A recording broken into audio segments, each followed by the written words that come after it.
FPR. Icyumweru gishize nibwo amakuru yatangiye gucicikana ko mu ngo z'abanyapolitiki batavuga rumwe n'ubutegetsi buriho mu Rwanda inzego z'umutekano zari ziri kuhasaka. Aho ni kwa Madame Victoire Ingabire Umuhoza ukuriye ishyaka Darufa Umurinzi ndetse no kwa Maître Bernard Ntaganda washinze ishyaka PES imbera kuri kugeza ubu ryacitsemo ibice bitavuga rumwe n'ubutegetsi buriho mu Rwanda. Mu kiganiro na Bwana Jean Mahoro umuvugizi wa Darufa Umurinzi yemereye ijwi rya Amerika koko Ingabire yasatswe kandi ko bamutwaye ibikoresho by'itumanaho hafi ya byose n'ibindi. Ahubwo natwe twabibonye itangazamakuru tukumva impamvu bavuga yuko baje kumusaka. Ntabwo bababwiye impamvu bamusaka?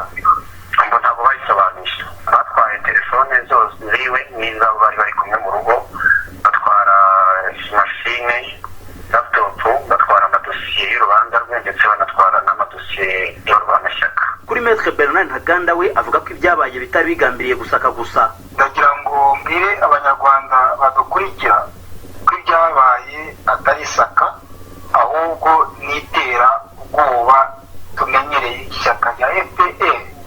Icyo bakoze ni babanje kumena urugo, urupangu bafungura ku ngufu, baca ingufuri ku rugi rwo ku marembo. Sinzi rero ibyo ngibyo umunyabyita ko ari isakwa, kuko ibyo kuri urugo tuzi ko bikorwa n'amabandi n'abajura cyangwa se abicaye. Maître Ntaganda nawe avuga ko inzego z'umutekano zatwaye ibikoresho byose by'itumanaho. Navuga nka mudasobwa, batwara amatelefone, batwara za flash, batwara kuma kikaraho takamfasha kubona network n'ibindi bikoresho. Ariko bigaragara ko atari byo bari bibanzaho gusa, ahubwo banatwaye n'ikintu cyose cyitwa agapapuro kanditseho kose mu rugo baragatwaye, ariko bakibanda cyane cyane kwitwa udupapuro tw'abantu dukorana cyane abantu bo hanze. Tuvugana n'urwego rw'ubugenzacyaha mu Rwanda RIB, Madame Marie Michel Umuhoza yavuze ko aba bombi koko basatswe, avuga ko hari n'abandi bari gusakwa. Mu bikorwa by'iperereza hari igihe biba biri gukorwa bikaba ngombwa ko hakorwa n'ishyaka n'ibyerezo biri gukora. Hari ibyaha mubakekaho? Kugira ngo ishyaka ribeho hari amakuru y'ubugenzacyaha biba bifite ku iperereza biri gukorwa ku muntu witwa Munyabugingo Gasa. Yego. Rero iperereza biri gukorwaho hari ibyagiye bigaragara bikeneye ko habaho n'ishyaka ahantu hatandukanye, ndibaza ko atari kwa Ingabire gusa cyangwa kwa Ntaganda gusa, hari n'ahandi. Mu bitangazamakuru byegamiye kuri leta byari byatangaje ko Bwana Gaston Munyabugingo ukorera mu Minisiteri y'Uburezi ariwe wabaye imbarutso y'iri sakwa ku banyapolitiki batavuga rumwe n'ubutegetsi, kuko ngo yafashwe agerageza gutoroka igihugu ajya kwifatanya n'imitwe irwanya leta.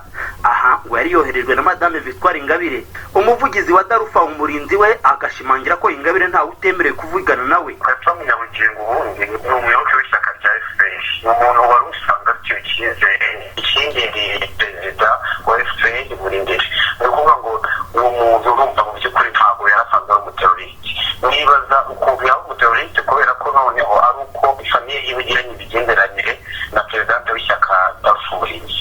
Mbese kwegera Ingabire cyangwa kuvugana nawe bitari guhindura umunyacyaha. Ingabire nta muntu avangura, yemerewe kugira inshuti, yemerewe gusurwa, nta mupaka ntarengwa w'abantu bagomba kuvugana. Gaston Munyabugingo ntacyo bavuganaga kidasanzwe. Twavuga ko kwa Ingabire ubu ngubu hameze hate? Kwa Victoire Ingabire haratekanye, nta kibazo, ni amahoro.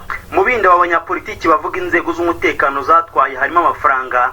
Ayatwaye kwa Ingabire ntitwabashije kumenya umubare wayo, ariko Maître Bernard Ntaganda we avuga ko bamutwaye miliyoni 1,78, akavuga ko bagamije kumwicisha inzara. Umuvugizi w'urwego rw'ubugenzacyaha akavuga ko ntacyo yabivugaho. Ibyo avuga ntacyo twabivugaho, ariko baramusobanurira yamutwaye ikiza nuko abari gusaka mu buryo bwemewe n'amategeko. Ibyatwawe ibyo ari byo byose ibidakenewe bigasubizwa ba nyirabyo. Kuri Gaston Munyabugingo ngo arakekwaho ko yaba yaragiye koherezwa na Ingabire mu mitwe y'iterabwoba ndetse n'abandi. Ibyo byose bizagaragazwa n'ibizava mu iperereza. Mu gihe twasuraga Maître Bernard Ntaganda i Nyamirambo aho atuye hari nka saa 5 zibura iminota 10, twabisikanye n'imodoka ya RIB pick-up yo mu bwoko bwa Volkswagen yari ivuye kwa Ntaganda irimo abantu babiri.